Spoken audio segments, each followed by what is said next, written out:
Hi, this is Jake Allen. Today I'm going to be showing you the P5NC.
Yeah, so my favorite guitar in the studio as of late is the EF75 MTT, which is Madagascar rosewood back and sides. It's this beautiful, I think there's only 100 of them that have been made in the world.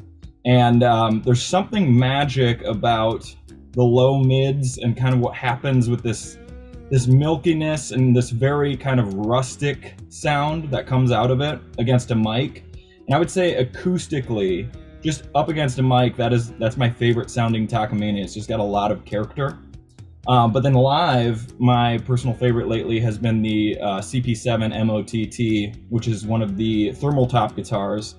So it has this kind of, aged quality to it, and it feels like it's been around forever. It's very open, and the bass in that guitar, the bass response is really nice.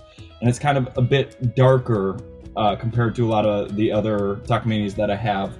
But one thing I really like about that guitar is the neck and how wide the neck is and how much kind of access you have to notes, whereas otherwise other guitars you might be a little bit cramped. This is really open and makes for a great fingerstyle guitar. So you feel like you just have all of this space to really kind of go wild on the fretboard, which is something that I like to do from time to time. So I would say those are my two kind of main Takamines right now.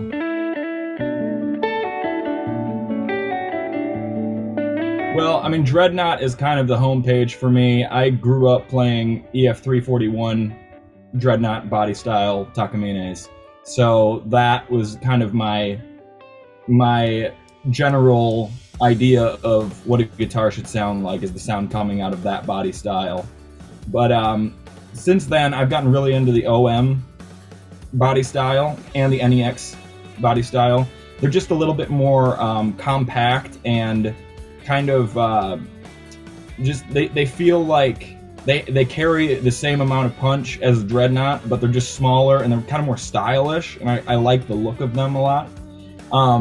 So I don't really think you're losing anything, and the way that these guitars are built, I mean, it really doesn't matter what body style you have, you're still going to have a great guitar, it feels like, with all of my Takamines. So even the New Yorker, which is, basically like a parlor-sized guitar, I mean, that thing is maybe one of the loudest guitars I have, and it's this tiny little thing, and yet it just projects like crazy and has this amazing mid-range, and it feels very different from all of the other guitars, but each one is different in a unique and kind of euphonic way that has its own character about it. Yeah, well, being a solo acoustic guitar player, the thing that I find the most appealing about Takamine and why I've played them for so many years is the preamp, the pickup system, the palathetic pickup, the interchangeable preamps. The versatility of these guitars in a live situation is pretty much unparalleled compared to any other brand as far as I'm concerned. And I've become completely dependent on these guitars, especially when it comes to live looping. That's something I do a lot of, so I'm kind of building this virtual band around me. And the Takamine stacks so well because of the pickup, because of the sonic qualities. I'm able to really create what sounds like a finished mix with all of this space and size, just sitting there live on stage, you know, making little tweaks on the preamp to mix while I'm doing it. And I think that level of versatility with that electronic system and then the different guitars that you can use these electronics with is basically how I do my show and what makes it so great to my ears. I've been pretty wildly impressed with the G series, actually. Some of them, I mean, Tom's put a couple in my hands that he didn't really tell me what they were at first, and I was just like, man, I love this guitar. And he's like, oh yeah, it's a G series. And I'm just like, really? And then he tells me, you know, how expensive it is. I'm just like, wow, this feels like a couple $1,000 guitar. It's pretty impressive. So I feel like the G series is, at least in the last few years, feels much more closer to that kind of premium Japanese quality guitar that you would expect from Takamine, Japan. Yeah, well, when it comes to my sound, I feel like a lot of it was built around looping and trying to expand the kind of color palette that I had between my guitar and the effects that I was using, and kind of making sounds that you wouldn't expect from an acoustic guitar. And I would tell any beginner player who's trying to kind of delve into that world, start with a looper pedal, because at minimum, you're going to be inspired from it. You're going to think differently about writing and arranging. You're going to have ideas coming to you that if you didn't have that tool, they would not show up. So I think that the looper pedal is the first kind of step in expanding into that frame of thinking when it comes to live playing. And then after that, you know, once you start to realize I can stack all these sounds, then think about your effects chain and what kind of fun things you can put in there to create wildly different sounds, and, you know, things that might sound like a completely different instrument that you can then record and kind of build this whole landscape in real time.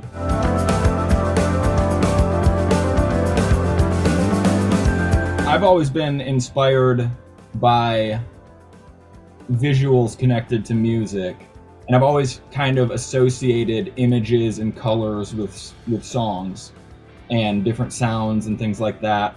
And in 2017, I believe, or maybe it was 18, I came across this painter. Actually, we met at NAMM. Her name's Jennifer Mann, and she does acrylic drip pour paintings. Actually, these paintings behind me are some of her pieces. And they're these really beautiful kind of abstract pieces that they're just, you can interpret them however one would interpret an individual piece of artwork, you know, based on whatever it is that they associate with it. But she does these paintings to songs and basically translates how she sees songs into paintings. So she became a fan of my music, and she started translating most of my discography to these drip pour paintings. And it was funny, when I would look at them, I was really kind of taken aback by the fact that all of the colors she chose were the same colors that I associated with those songs in my mind.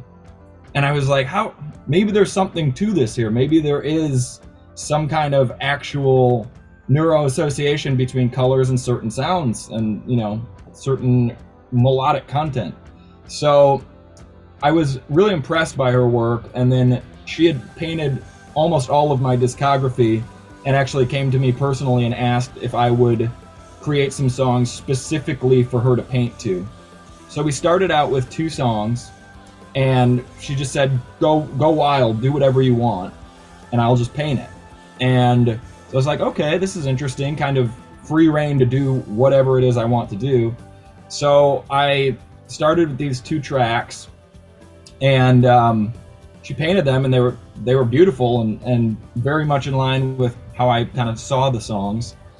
And then she just wanted to keep going. She's like, let's make more. So I basically kind of settled on the idea, well, we might as well make this an album. And so we ended up kind of officially making that decision last fall. And I was in this room for about 8 months, just chipping away at, probably one of the most freeing, no boundaries type of project that I've ever worked on, because it was kind of a free-for-all with the stipulation that it was all instrumental. And it ended up turning out, I don't know, I mean, I don't think it could have went any better as far as the consistency, at least how I see it, between the rock, the painting, the music. So it was this kind of trifecta of inspiration going on, and I'm really happy with the way that it turned out. So we don't have an actual release date for the record right now. We do have pre-order available on my website, jakeallenmusic.com, which is live right now, and we kind of expect that it's vinyl. So it's actually, what you're pre-ordering is a vinyl record and art catalog. So it has all 10 pieces of artwork and all 10 songs on the vinyl, and some kind of fun little bonus wordage things in there. So those are available for pre-order, and we're expecting to probably get them in by late January and start shipping them out by late January.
Hi, I'm Mark, here to show you the GN75CE.